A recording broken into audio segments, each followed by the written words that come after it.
السلام علیکم ورحمۃ اللہ وبرکاتہ۔ آپ تمام دوستوں سے ریکویسٹ ہے کہ گوگل پلے اسٹور پر ہماری اپلیکیشن ڈسکور اوریجنل موجود ہے۔ آپ تمام لوگوں سے ریکویسٹ ہے کہ اسے انسٹال کر لیں تاکہ اگر یوٹیوب پر ہماری ویڈیوز آپ کو نہیں مل رہی تو اس اپلیکیشن پر آپ کو ہماری ویڈیوز ضرور مل جایا کریں گی۔ اس کا لنک میں ڈسکرپشن میں دے رہا ہوں۔ اگر آپ کو سرچنگ میں نہیں مل رہا تو ڈسکرپشن سے کلک کر کے ہمارے اس اپلیکیشن کو اپنے موبائل میں انسٹال کر لیں۔ بسم اللہ الرحمن الرحیم۔ ڈسکور اوریجنل کے معزز ناظرین، السلام علیکم۔ اب کس نمبر 372 ملاحظہ فرمائیں۔ اچھا ڈائلاگ ہے۔ غالب نے سر ہلا کے کہا، یہ ڈائلاگ نہیں ہے، خطرے کی گھنٹی بجا رہا ہوں میں، بلکہ گھنٹا بجا رہا ہوں تاکہ تم جاگو اور کمر کس لو۔ محسن بولا، معلوم ہے کل جب میں دوست محمد کو تلاش کر رہا تھا تو میں نے کسے دیکھا؟ ہم سب سیریس ہو گئے، ہمارے چہرے سواریاں نشان بن گئے۔ میں نے چودھری دلاور اینڈ پیڈرو کو دیکھا، اور وہ بھی یوں کہ بال بچا۔ اس ٹیکسی ڈرائیور کی وردی اور ٹوپی نے بچا لیا، ورنہ وہ تو ایک دم سامنے آ گئے تھے۔ میں ایک دم نہیں پلٹ سکتا تھا، لیکن چند قدم چل کے بس میں واپس ہوا تو وہ کافی دور نکل گئے تھے۔ میں نے دلاور کو ایک کار میں بیٹھ کے جاتے دیکھا، وہ سلیٹی رنگ کی ٹویوٹا تھی، اس کا نمبر تو میں نہیں دیکھ سکا۔ پیڈرو واپس آیا اور اتفاق سے اس وقت راجہ بھی میرے ساتھ تھا، چنانچہ اس نے سیٹھ اکبر کو پہچان لیا۔ پیڈرو کے ساتھ ایس ایس کرانتی تھرڈ پر گیا، ایک اور شخص بھی ان کے ساتھ تھا۔ راجہ نے بتایا کہ تم نے ان دونوں کو ٹاور کے کسی ہوٹل میں چائے پیتے ہوئے ایک ساتھ دیکھا تھا، سیٹھ اکبر کو اور اس کے ساتھی کو۔ وہی خبیث ڈرائیور تھا جس نے مجھے گرفتار کرانے میں کوئی کسر نہیں چھوڑی تھی، میں نے کہا، مگر وہ ایک جھوٹ بول کے اور میری عدم موجودگی میں کسی طرح خود کو آزاد کر کے نکل گیا تھا۔ اس کی وجہ سے افتخار عارف مارا گیا۔ خیر پھر کیا ہوا؟ پھر کچھ نہیں ہوا، محسن بولا۔ وہ تینوں ایس ایس کرانتی تھرڈ نام کی اس لانچ پر چلے گئے جسے تم چھوٹا موٹا مال بردار بحری جہاز بھی کہہ سکتے ہو۔ ہم منہ دیکھتے رہ گئے۔ کس کا؟ غالب بولا۔ ایک دوسرے کا، اور کس کا؟ محسن بولا۔ بڑا دردناک واقعہ ہے، غالب نے آپ بھر کے کہا اور نازو مسکرائی۔ راجہ ابھی تک وہی ہے۔ محسن نے اپنی بات جاری رکھی۔ اپنی خلت فقیری پہنے بیٹھا ہے، کمائی بھی کر رہا ہے اور ان پر نظر بھی رکھے ہوئے ہے۔ ڈبل شفٹ کا بتہ دینا پڑا ہوگا اسے، میں نے کہا۔ مگر محسن میاں، یہ کوئی دانش مندی کا ثبوت نہیں دیا تم نے۔ کیا ضروری ہے کہ وہ اسی راستے سے واپس آئیں؟ ایک بچے کے باپ ہو گئے مگر عقل نہیں آئی، اکرام شیخ بولا۔ میں چونکا، یار محسن، بچے کی بات تو میں بالکل بھول گیا تھا، تجھے مبارک بات تک نہیں دی تو اس نے کون سی مٹھائی کھلا دی ہے؟ اکرام بولا، یار میں بال بچوں والا ہو گیا ہوں، خرچہ بڑھ گیا میرا، مٹھائی بالکل افورڈ نہیں کر سکتا۔ محسن مظلوم صورت بنا کے بولا، مٹھائی تم لوگ کھلاؤ گے مجھے؟ یار وہ ہے کیسا؟ میں نے کہا، صورت کیسی ہے؟ ابھی تو بندر کے بچے جیسی ہے، محسن بولا۔ ویسے پوچھا یہ جاتا ہے کہ کس پر گیا ہے، خدا کرے تیری صورت پر نہ جائے، غالب بولا۔ جب تیرا ہوگا تو میں کہوں گا کہ تیری سیرت پر نہ جائے، محسن نے لڑنا شروع کر دیا۔ تیری صورت پر جائے سالے لنگور کے کزن۔ چلو بس کرو، نازو نے دونوں کو ڈانٹا۔ ذرا خیال نہیں کہ سکندر کو آرام کی ضرورت ہے، بہت باتیں ہو گئیں، اب کھانا کھاؤ اور سو جاؤ، ورنہ سکندر کو سونے دو۔ یار تو اپنی بیماری مجھے نہیں دے سکتا، غالب نے میرے کان میں کہا، مگر نازو کے تیور دیکھ کر پیچھے ہٹ گیا۔ نازو نے گزشتہ 3 دن میری تیمار داری میں یوں گزارے تھے کہ میں نے اسے جب بھی دیکھا جاگتا دیکھا۔ اس نے گلوکوز اور دواؤں سے اسپیشل سوپ تک سب خود پلایا، اور یہ میری جینے کی خواہش سے زیادہ اس کی کوشش کا نتیجہ تھا کہ 3 دن بعد میں پھر فٹ ہو گیا۔ میں تو اب جاتا ہوں راجہ کی خبر لینے، اکرام شیخ بولا۔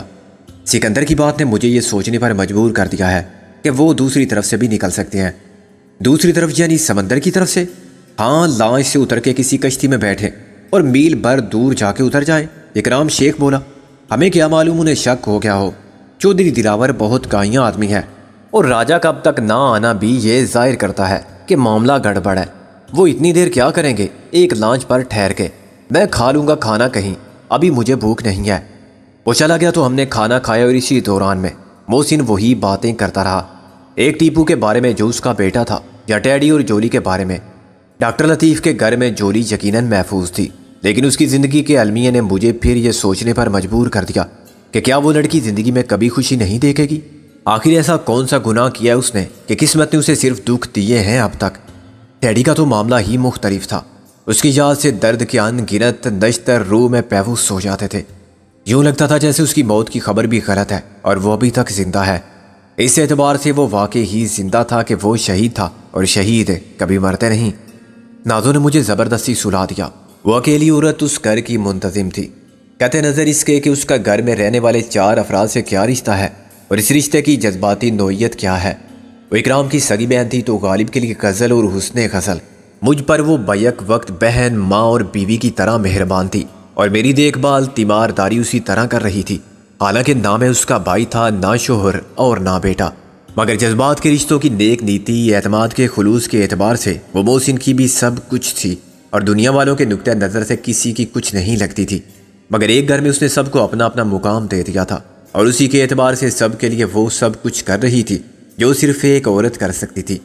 جب وہ مردانہ لباس میں مردوں کی طرح پھر رہی تھی تو ان امور خانہ داری کے بارے میں سوچتی بھی نہیں تھی کہ جن کے بارے میں اب وہ خواہ وقت فکر مند رہتی تھی۔ اس کی انتظامی حاکمیت کو سب بلا چوں چراغ قبول کرتے تھے، کیونکہ اسی سے یہ گھر بھی گھر تھا۔ معلوم نہیں کس وقت میری آنکھ کھلی تو میں نے غالب اور محسن کو نوٹوں کی گڈیاں بنانے میں مصروف دیکھا۔ وہ ایک جیسے نوٹوں کو الگ الگ کر کے شمار کرتے جا رہے تھے اور 100 نوٹوں کی شکل میں گن رہے تھے۔ نازو ایک کاپی پنسل لیے بیٹھی ہوئی تھی اور پنسل کو مسواک کی طرح چبا رہی تھی۔ یہ کیا ہے؟ اس نے جھک کر ایک گڈی اٹھائی اور دوسرے ڈھیر میں شامل کر دی۔ ہوش میں نہیں ہو کیا؟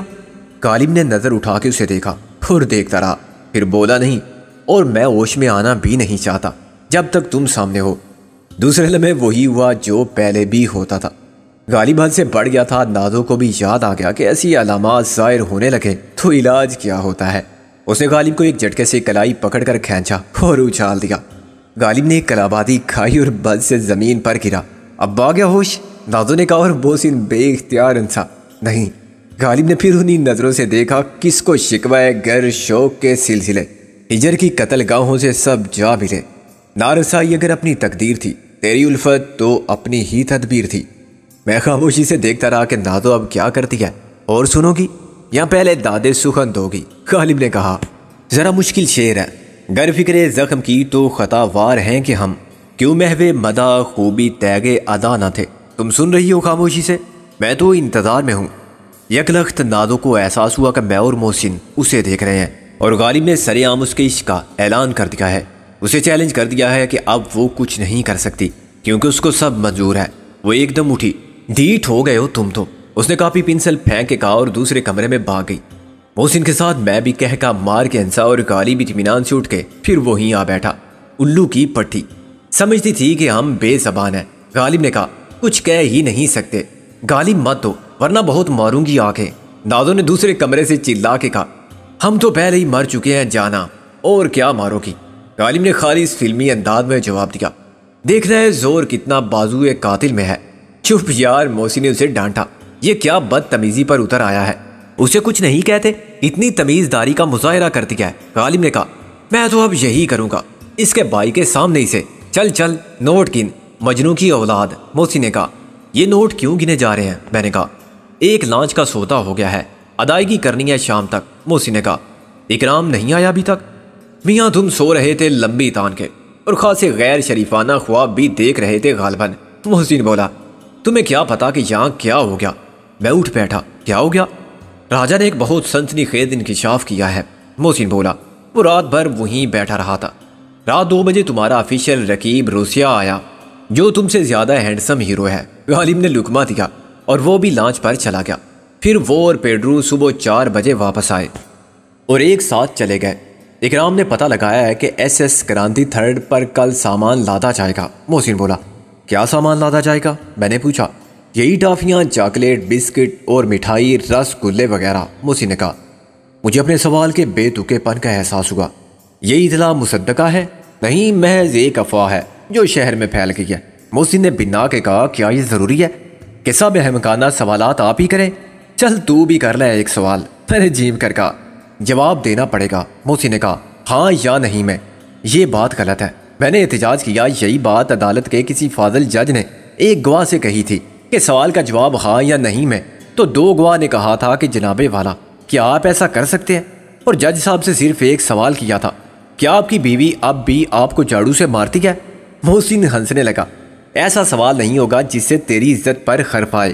سوال یہ ہے مسٹر کیٹو کہ آپ رابعہ کے لیے یہاں اپنے دن آہیں برتے اور راتیں تارے گنتے گزاریں گے یا ہمارے ساتھ چلیں گے؟ ہمیں امید تھی برخوردار کہ تمہارا سوال احمقانہ ہی ہوگا۔ میں نے اطمینان کا اظہار کیا۔ آہیں بھرنے، تارے گننے کا پارٹ ٹائم جاب تو تمہارے ساتھ رہ کے بھی کیا جا سکتا ہے، جیسے سرکاری افسر اپنے سبھی کام دفتری اوقات میں کرتے ہیں، مگر آپ لوگ، میرا مطلب ہے ہم لوگ کہاں تشریف لے جا رہے ہیں؟ باڑ جھونکنے، موسی نے کہا، جھک مارنے۔ حسب معمول غالب نے ساری لا کے تائید کی۔ یہ کتنے ہو گئے بھائی؟ اے میاں اکاؤنٹ افسر صاحب، اس نے آنکھ لگائی۔ نازو پھر نمودار ہوئی اور کاپی پنسل لے کر بیٹھ گئی۔ 2,42,000 ہو گئے تھے۔ ٹوٹل غلط ہے، پھر حساب کرو، غالب نے کہا۔ تم بھی نوٹ پھر گنو، نازو نے چیم بجبیں ہو کے کہا۔ چلو تم دونوں ڈسمس، ادھر جا کے لڑو یا 2 گانے گاؤ، محسن بولا۔ تو اٹھ جا بھائی عاشق، یہ 5، 10 اور 100 کے نوٹوں کے الگ الگ ڈھیر ہیں۔ میں ان کے پاس جا بیٹھا۔ کل کتنی رقم چاہیے؟ 1.25 لاکھ، محسن بولا۔ یار تو بڑا خوش قسمت ہے کہ تجھے رقیب بھی ایسا شاندار ملا، لانچ اسی کا تحفہ ہے۔ 1.25 لاکھ میں تحفہ خرید رہے ہو؟ میں نے کہا، اصلی قیمت تو 2 گنی ہوگی، مگر اس کا پیغام تھا کہ رابعہ کے کہنے پر اس نے 1 لانچ کا بندوبست کیا ہے۔ پھر میں دہراتا ہوں، رابعہ کے کہنے پر ہم یہ لانچ نہیں لیں گے۔ میں نے گرم ہو کر کہا، ہم یہ لانچ لے چکے ہیں، محسن بولا، یہ جانتے ہوئے بھی کہ وہ خود ایک شکاری ہے۔ میں نے برہمی سے کہا، جس نے رابعہ کو شکار کر لیا ہے، غالب بولا۔ خواہ مخواہ رابعہ کو بیچ میں مت لاؤ، میں نے کہا۔ وہ پیڈرو اور اکبر سیٹھ کے ساتھ دیکھا گیا تھا اس لانچ پر۔ کیا نام ہے اس کا؟ SS کرانتی 3rd، غالب نے کہا۔ ہاں، اس لیے ہم نے سودا کیا ہے، وہ بولا۔ شکاری سمجھتا رہے کہ ہم اس کے جال میں پھنس چکے ہیں، بیڑا غرق ہو تو اس کا، اور ہم کیا ساتھ نہیں ڈوبیں گے؟ میں نے کہا۔ ہمیں رابعہ کی سیکرٹ سروس کے ذریعے دوسرا پیغام ملا ہے کہ لانچ کے کریو کیبن میں دونوں جانب سیٹوں کے نیچے ٹائم بمپ ہے جو تختہ اکھاڑنے سے نظر آئیں گے۔ یار یہ رابعہ کیا کر رہی ہے؟ غالب نے افسوس سے سر ہلایا۔ اچھا ہی کر رہی ہے ہمارے لیے، محسن بولا۔ خود اپنے حق میں وہ بہت برا کر رہی ہے، یہ ڈبل گیم وہ جاری نہیں رکھ سکتی، غالب نے کہا، کہ چاہے کیٹو کو اور چاہت کا اظہار کرے ماؤنٹ ایوریسٹ سے۔ سوچو ذرا وہ کس کو بے وقوف بنا رہی ہے۔ یہ کیا تم لوگوں نے میرا نام بگاڑ دیا ہے؟ میں نے جلا کر کہا۔ سیکرٹ سروس والوں کی اور ہم جیسے گروہ میں اس قسم کے نام بہت اچھے لگتے ہیں۔ X2 M5 یہ نام تو خود میں نے پڑھے ہیں۔ K2 تو آپ کے اصل نام کا مختلف ہے، اور آئندہ ہم تمہیں اسی نام سے پکاریں گے۔ تم ہماری زبان کیسے پکڑو گے؟ محسن نے کہا۔ اے بی بی، سو رہی ہو کیا؟ 3,10,000، نازو نے چونک کر کہا۔ وہ واقعی اونگ رہی تھی۔ اب کتنا رہ گیا ہے؟ میرے دماغ میں تو اعداد و شمار بھر گئے ہیں۔ اچھا ہے، بھوسے سے بہتر ہے، غالب بولا۔ ایک شعر سنا کے دیکھو ذرا۔ نازو نے کاپی پنسل رکھ دی۔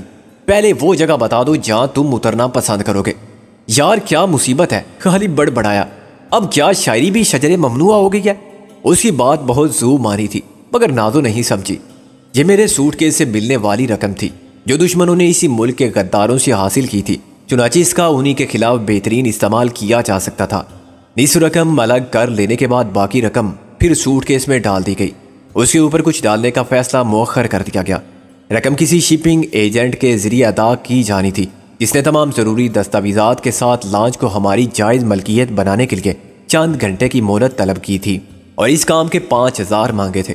بصورت دیگر ہم خود یہ کام کرتے تو اس میں 1 مہینہ بھی لگ سکتا تھا، اور یہ بھی ہو سکتا تھا کہ بنا بنایا کام بگڑ جائے۔ 5,000 میں سامنے آئے بغیر یہ کام کرا لینا بہت بہتر تھا۔ غالب کا سوال ابھی تک میرے ذہن میں گشت کر رہا تھا، کیا واقعی رابعہ جو محض ایک خوبصورت عورت ہے، ایک مکار، عیار و چالاک اور پور فریب نفسیاتی مریض اور خطرناک قسم کے بین الاقوامی مجرم کے ساتھ ڈبل کراس کر سکتی ہے؟ وہ خود وکیل ہے اور اس کی ذہانت میں بھی شبہ نہیں، مگر جس آدمی کا دین، ایمان، اصول اور ضمیر کچھ نہ ہو، اس کے ساتھ یہ کھیل کھیلنا جان جوکھوں کا کام ہے۔ خود کو محفوظ رکھنے کے لیے اس نے یہ ڈرامہ کیا ہوتا کہ وہ سکندر کا ساتھ دیتے دیتے تنگ آ گئی ہے اور مزید سختیاں جھیلنے کا حوصلہ نہیں رکھتی، چنانچہ وہ اس کا ساتھ چھوڑ کے چاند بھائی سے شادی کر لے گی۔ وہ یقیناً چاند بھائی کو اپنے حسن ذہانت سے ہپناٹائز بھی کر سکتی ہے، اور جس شخص نے عورت کو ہمیشہ غلام زادی یا دل بہلانے کا کھلونا سمجھا، اسے اتنا مجبور بھی کر سکتی ہے کہ وہ اس کے اشارے ابرو پر چلنے لگے۔ وہ ہمیں مہلت فراہم کرنے کے لیے سوچنے کی مہلت بھی دے سکتی ہے، لیکن دوسری طرف سے وہ ہم سے رابطہ رکھے اور ہمیں چاند بھائی کے خفیہ منصوبوں سے آگاہ کر کے کتنا بڑا خطرہ مول دے رہی ہے۔ کیا یہ بات وہ سمجھتی ہے اور اس کے نتائج کی سنگینی کا اندازہ کر سکتی ہے؟ اس نے ایک پیغام مجھے بھجوا دیا تھا کہ غم نہ کرنا، میں کسی اور کی نہیں ہو سکتی۔ کیا یہ کافی نہ تھا کہ اس نے دوسرا پیغام بھی بھجوا دیا؟ پیغام رساں کتنا بھی معتبر کیوں نہ ہو، چاند بھائی جیسے شخص کی نظر سے گھر کا بےدی کیسے چھپا رہ سکتا ہے؟ اور جس دن اسے معلوم ہوا کہ وہ عورت جس کی خاطر وہ بہت کچھ تج دینے کو تیار تھا وہی اسے بے وقوف بنا رہی تھی، تو اس کا رد عمل دیوانگی کی صورت میں ظاہر ہوگا۔ کچھ اس کے ماضی کا زہر، کچھ اپنی انا کی تسکین کے لیے عزت، دولت، طاقت حاصل کر لینے کا غرور، اور پھر اپنی شخصی دلکشی سے ہر عورت کو قابل تسخیر سمجھنے کا یقین، جو اس انکشاف کے ساتھ ہی شکست سے دو چار ہوگا کہ شاید سب عورتیں ایسے ہی اسے بے وقوف بناتی رہی ہیں۔ اسی انا پر یہ ضرب کاری لگانے کی رابعہ کو بہت سخت سزا ملے گی۔ چاند بھائی نے مجھے اعتماد میں لینے سے پہلے تھوڑا سا سچ بولا تھا، جو اپنے وجود میں آنے کی گھناؤنی داستان اور ایک نفرت بھرے ماحول میں پرورش پا کے انتقامی رد عمل کے طور پر انگریز قوم کو خراب کرنے والی بات بھی سچ تھی، مگر اس کے بعد دلاور سے دشمنی کی کہانی بے بنیاد تھی۔ ظاہر وہ سچ سے آغاز نہ کرتا تو مجھے جھوٹ پر بھی یقین کیسے دلاتا؟ یہ ایک نفسیاتی حربہ تھا جو اس نے رابعہ پر بھی آزمایا ہوگا۔ رابعہ نے ثابت کر دیا کہ وہ کتنی ذہین ہے۔ اس نے بھی سچ اور جھوٹ کو الگ الگ کر کے دیکھ لیا، اور پھر خود بڑی ہوشیاری سے ایک جھوٹ بولا، اس طرح کہ وہ یقین کر سکے۔ اس نے ایک عورت کی حیثیت سے اس کی کمزوری کو اپنی شاذوری بنا لیا، اور اس میں کسی حد تک کامیاب بھی رہی۔ لیکن اب وہ جو کچھ کر رہی تھی وہ بارود خانے میں بیٹھ کے آگ سے کھیلنے کے مترادف تھا۔ مجھے بڑی شدت سے احساس ہوا کہ اس سے رابطے کی صورت نہ ہونے کے باعث یہ بات میں اسے سمجھا نہیں سکتا۔ یہ نہیں کہہ سکتا کہ وہ آئندہ کوئی پیغام نہ بھیجے، ہم سے رابطے کی کوشش بھی نہ کرے، سچ مچ یہ ظاہر کرے کہ وہ مجھے بھول جانے کی کوشش کر رہی ہے۔ میرا نام بھی اس کی زبان پر نہیں آنا چاہیے۔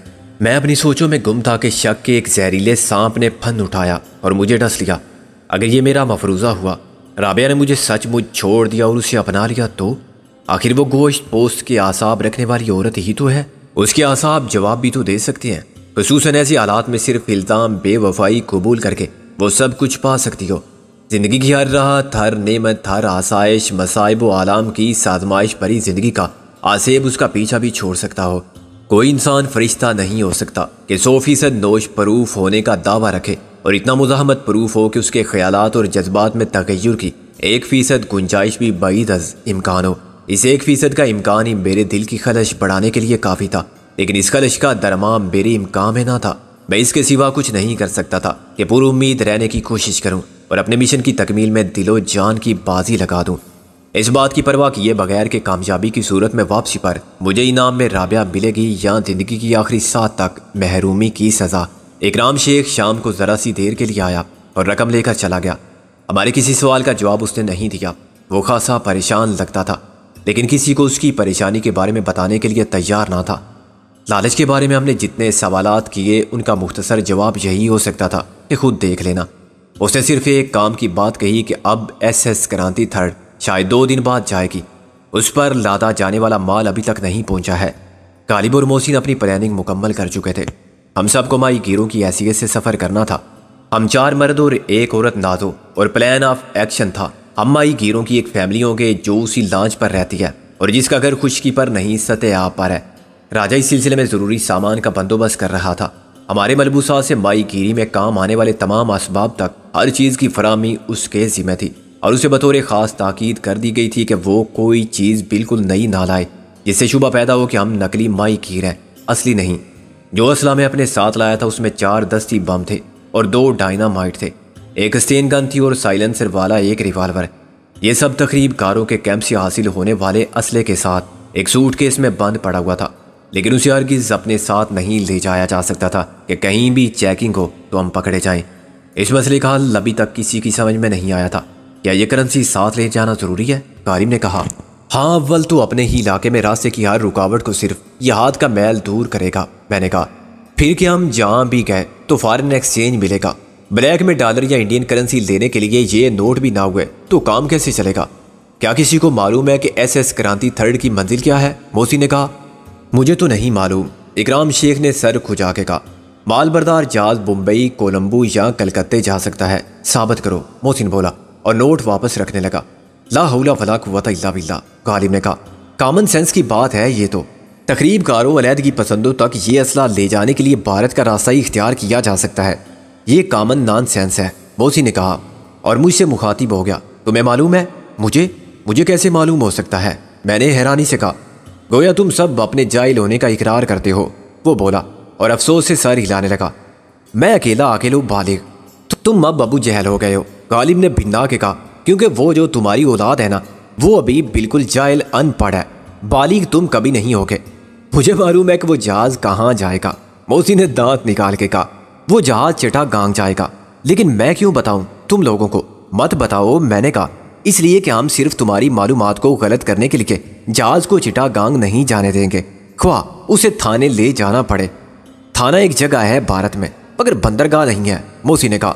ہم بندرگاہ بھی بنا دیں گے اسے، غالب نے کہا۔ ہاں، جہاں اتنے بندر اکٹھے ہو گئے ہوں وہی جگہ بندرگاہ تو بن ہی جائے گی، موسی نے بولا۔ اکرام شیخ اور راجہ ایک ساتھ آئے۔ پہلے میں نے ٹیکسی کے دروازے بند ہونے کی آواز سنی، پھر وہ دونوں کسی بات پر ہنسے، اور میں نے دروازہ کھول کے دیکھا تو ایک لمحے کے لیے مجھے اپنی نظر پر دھوکے کا گمان ہوا، پھر میرا ذہن معوف ہونے لگا۔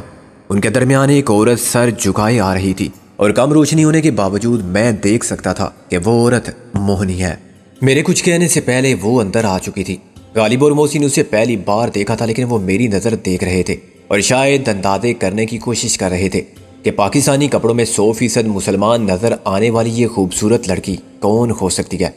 مونی کے ساتھ اکرام شیخ اور محسن بھی مجرمانہ خاموشی کے ساتھ کھڑے رہے۔ انہیں بھی میرے جذبات کا اندازہ ہو گیا تھا۔ پھر اندر سے نازو نے جان کر دیکھا کہ یہ غیر معمولی سکوت کس طوفان کا پیش خیمہ ہے۔ ہم خاموش بیٹھنے والے لوگ تو نہیں تھے۔ تم؟ میں نے بمشکل تمام اپنے جذبات پر قابو پا کے کہا، تم زندہ ہو؟ تم نے تو چاہا تھا کہ میں مر جاؤں، موہنی نے آہستہ سے کہا۔ بکواس بند کرو، زندگی اور موت میرے اللہ اور تمہارے بھگوان کے ہاتھ میں ہے، میں نے برہمی سے کہا۔ مگر یہاں کیوں آئی ہو تم؟ پھر میں اکرام شیخ اور محسن پر برس پڑا۔ مجھ سے پوچھے بغیر، مشورہ کیے بغیر اس عورت کو یہاں لا کے تم نے آہستہ بول یار۔ محسن نے مجھے کندھے پر تھپکی دی۔ غصے ہونے سے کیا ہوگا، بیٹھ کے بات کر لیتے ہیں۔ غالب نے بھی اس کی تائید کی۔ اب بات ہو گئی ہے اور زندہ بھی ہے، زندہ ہے تو مار دو، میں نے کہا، ورنہ ہم سب مارے جائیں گے۔ سب بتا چکا ہوں میں تم لوگوں کو کہ یہ عورت نہیں۔ میں ایک دم رک گیا۔ میں اسے طوائف کہنا چاہتا تھا، مگر یہ غالب مجھے بے محل اور نازو کی موجودگی میں ضروری تھا کہ میں تہذیب کا دامن خاص سے نہ چھوڑوں۔ یہ دشمن کی ایجنٹ تھی ہے۔ میں نے اپنے غصے کو ایک گہری سانس کے ساتھ خارج کر دیا۔ کیا تم نہیں جانتے؟ میں جانتا ہوں کہ یہ تمہارے بچپن کی پہلی یاد ہے۔ محسن یک لخت اس کی طرفداری پر اتر آیا۔ اس کا اعتراف تم بھی کر چکے ہو۔ یہ پہلے کیا تھی اور اب کیا ہے، اس کا فیصلہ عقل سے بھی کیا جا سکتا ہے اور وقت خود بھی بتا دے گا، مگر تم خود بھی یقین کے ساتھ کوئی بات نہیں کہہ سکتے۔ جو کچھ تم نے بتایا تھا اس سے تو یہی ظاہر ہوتا تھا کہ تم بیک وقت اعتماد بھی کرتے تھے اور دل میں شک بھی رکھتے تھے۔ ہاں، اور یہی شک ساری خرابی کی بنیاد ہے، میں نے کہا۔ تم ہی نے غلطی کی سے یہاں لا کے، اکرام شیخ نے افسوس کے ساتھ کہا۔ اور کیا نیکی کی، میں نے کہا، تم تو کچھ اور کرنے گئے تھے، اسے کہاں سے لے آئے؟ میں نہیں مان سکتا کہ یہ راہ چلتے مل گئی اور تمہارے ساتھ ہو لی۔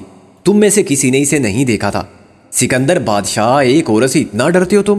یہ تو ہمیں معلوم نہیں تھا، راجہ بولا۔ تمہیں ابھی کچھ نہیں معلوم، نہ عورت کے بارے میں، نہ اس عورت کے بارے میں، نہ میرے بارے میں کہ میں ڈرتا ہوں تو کیوں اور نہیں ڈرتا تو کیوں۔ میرا پارا پھر چڑھ گیا۔ اچھا تو پھر نکالو اپنا وہی سائلنسر والا ریوالور، راجہ نے سنجیدہ رہتے ہوئے کہا، اور ڈرتے نہیں ہو تو اس عورت کو گولی مار دو، اب میں سے کسی کو افسوس تو نہیں ہوگا، بلکہ اس طرح ہماری غلطی کا کفارہ ادا ہو جائے گا۔ اکرام نے کہا، جو ہم سے لا علمی میں ہو گئی۔ نہیں، تم یہ نہیں کہہ سکتے، تم سب جانتے تھے۔ ہم وہ جانتے تھے جو تم نے ہمیں بتایا تھا، اکرام شیخ نے برہمی سے کہا، اور کم سے کم میرے نزدیک وہ بہت کافی تھا یہ یقین دلانے کے لیے کہ جس عورت نے اتنی قربانی دی، اتنی مشکل زندگی گزاری، اتنا لمبا سفر طے کیا، اور جس حد تک تمہارا ساتھ دیا، وہ تمہاری اور ہماری دشمن ہو سکتی ہے۔ میری عقل ناقص ہوگی، مگر میں تم سے اختلاف کرتا ہوں سکندر۔ اکرام شیخ کی بات نے گویا سب کو زبان دے دی۔ مجھے اندازہ ہوا کہ ان سب کے خیالات میں زیادہ فرق نہیں ہے۔ سب یہ سمجھتے تھے کہ میں زیادتی کر رہا ہوں اور عدم میں اعتماد میں حد سے بڑھ چکا ہوں۔ غالب اور محسن بھی غم نوا تھے، یہاں تک کہ نازو بھی غیر جانبدار نہیں رہے۔ ریوالور جو محسن نے میرے ہاتھ میں تھما دیا تھا میری کمزوری بن گیا۔ ایک طرف میں تھا، میرے مقابل مونی نقش دیوار بنی کھڑی تھی، جیسے عدالت کے کٹہرے میں مجرم کھڑا ہوتا ہے۔ جیوری کے ارکان میرے اپنے ساتھی تھے جو اسے بے قصور قرار دینے پر مصر تھے، لیکن مونی پھر بھی سہمی ہوئی، افسردہ، دل شکستہ، مظلوم، احساس جرم سے مغلوب کھڑی ہوئی تھی۔ پھر خاموشی کا ایک مختصر وقفہ آیا جس میں مونی کا حوصلہ جواب دے گیا۔ کیا ہو گیا اب تمہیں؟ وہ چلائی، مارو، مجھے گولی مار دو، مجھے انکار کر دو، مجھے پہچاننے سے انکار کر دو، کہہ دو کہ میں کوئی احسان نہیں مانتا، نہ اس کے باپ کا نہ اس عورت کے ہندو خاندان کی قربانی کا۔ مجھے بد کردار، بد چلن کہو، آبرو باختہ کہو، مگر اللہ کے لیے دشمن کی ایجنٹ مت کہو۔